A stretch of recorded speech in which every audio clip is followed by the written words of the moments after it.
இறைவார்த்தை லூக்கா நற்செய்தி அதிகாரம் 9 இறைவசனங்கள் 57 முதல் 62 முடிய. இயேசுவும் அவர் சீடரும் வழி நடந்தபோது ஒருவர் அவரை நோக்கி, நீர் எங்கே சென்றாலும் நான் உம்மை பின்பற்றுவேன் என்றார்.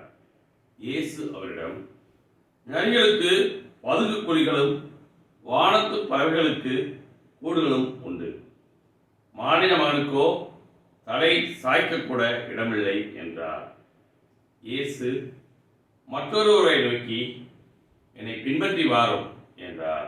அவர், முதலில் நான் போய் என் தந்தையை அடக்கம் செய்துவிட்டு வர அனுமதியும் என்றார்.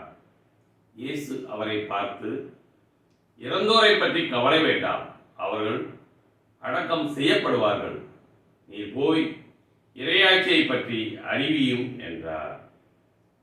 வேறொருவரும், ஐயா, உம்மை பின்பற்றுவேன், ஆயினும் முதலில் நான் போய் என் வீட்டில் உள்ளவரிடம் விடை பெற்று வர அனுமதியும் என்றார்.